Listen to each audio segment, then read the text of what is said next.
leader, and he claims to have over 500,000 under his command.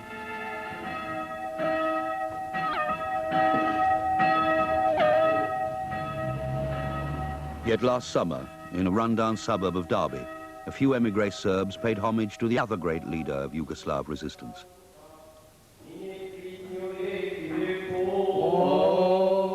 Colonel Dragoljub Milhailovíc was Yugoslavia's Minister of War, fiercely loyal to his king.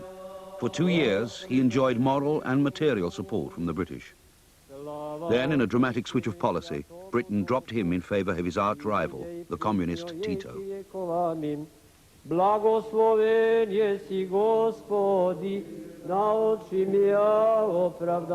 It was a move which has never been forgiven by the generation of Serbs who lost their homes and their country in pledging their allegiance to Mihailovic.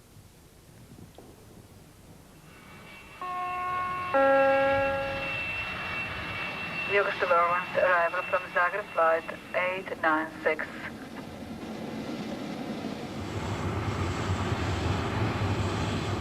Bill Hudson was the first SOE agent to be sent into occupied Yugoslavia.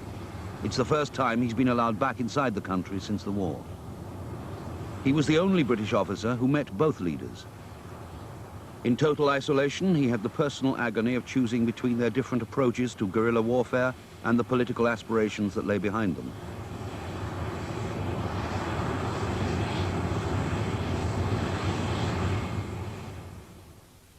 Until the Second World War, Britain regarded Yugoslavia as a remote peasant country of little strategic importance. It was a country in name only, a mix of different races and religions lumped unhappily together under the King of Serbia, Alexander. It was the Croats who most resented Serb domination. In 1934, Alexander was assassinated by Croat extremists. His son Peter was only 11 years old. Power passed to Peter's uncle, Prince Paul, who managed to reassert Serb supremacy. But the continuing machinations of the rival Balkan factions remained irrelevant to Britain. In 1940, everything changed. Britain wanted a neutral Yugoslavia to prevent German troops reaching the Mediterranean. SOE agents in Belgrade were ordered to counter German pressure on the fragile regime. Hitler had invited Prince Paul to Berlin. Prince Paul's attitude, said Churchill, is like that of a man in the cage with a tiger, hoping not to provoke him while steadily dinner time approaches. Dinner time was March the 25th, 1941. A non-aggression pact was signed. 2 days later, Prince Paul was ousted by a coup d'etat in Belgrade. It was an act of defiance which caught the mood of the people. There were spontaneous demonstrations of anti-Nazi feeling. Young Peter became the new symbol of Yugoslav patriotism. SOE agents could not have wished for more. But 10 days later, the optimism was shattered. On the 6th of April, Goebbels announced Operation Punishment.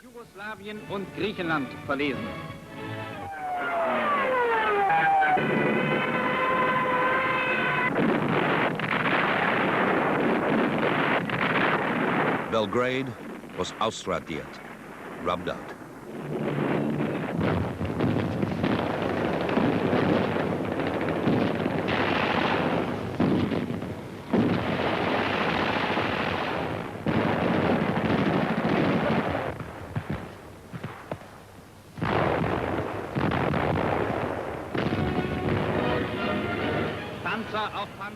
The Royal Yugoslav Army was no match for the German military machine.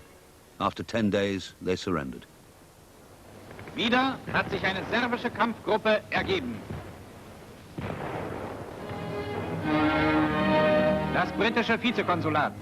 In their haste to quit the country, SOE agents had left behind evidence of their activities. Vollständige Zentrale des Intelligence Service nach berüchtigtem Muster.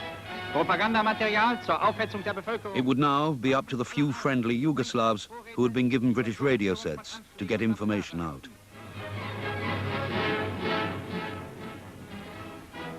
The arrival in Britain of young King Peter II of Yugoslavia put an end to any mystery about... The British did manage to get Peter to London. A government in exile formed around him, but there was little he could do. His country was being carved up. Border territories were seized by the Axis and their satellites. Internal boundaries were changed and a demarcation line was drawn up. The Italians would occupy the southwest, while the Germans took the northeast. Traditional Serb-Croat antagonisms were exploited. The newly formed state of Croatia was put under the control of a Croat who had learned his fascism under Mussolini, the notorious Ante Pavelic. Pavelic set about the racial purification of his territory. His Ustashi stormtroopers massacred 500,000 Serbs.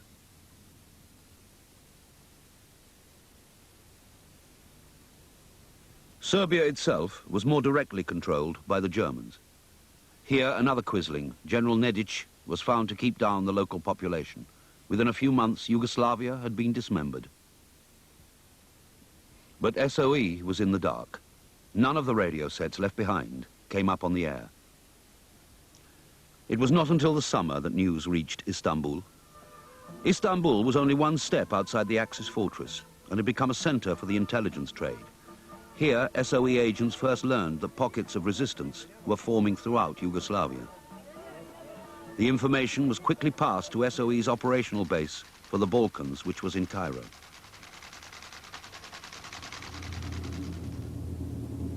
At the same time, a young SOE officer flew into Cairo from Jerusalem.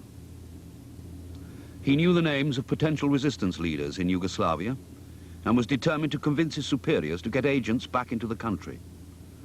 His name was Julian Amery, then 22 years old. In Cairo, all was chaos.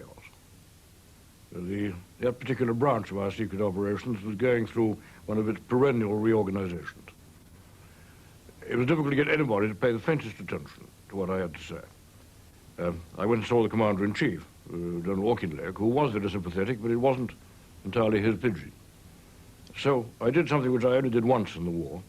I got onto my father, who was in the war cabinet, and explained the situation to him and asked him to approach Dr. Dalton, who was the minister in charge of special operations.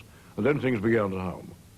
And a few days later, I was summoned by the head of our organization with the offer of a submarine at very short notice.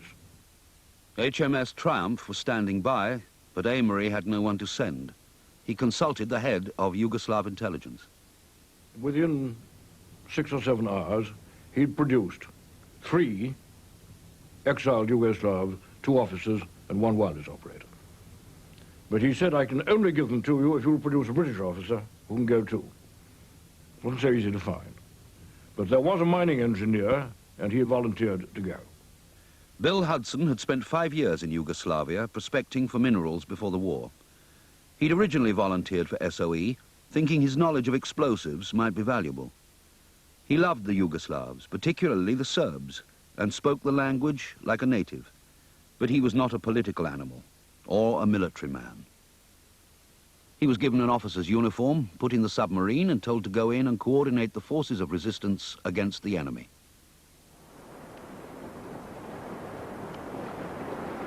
Coming out of this piece of metal, like a box which we'd been in, I felt, well, now this really is the start, where the umbilical cord gets cut.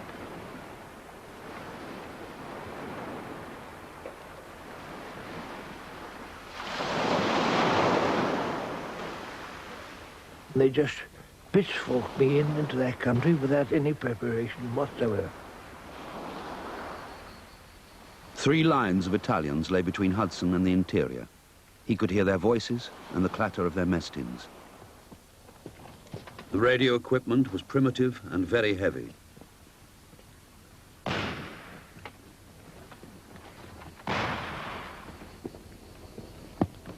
They carried it in stages up a dry watercourse, trying to keep as quiet as possible.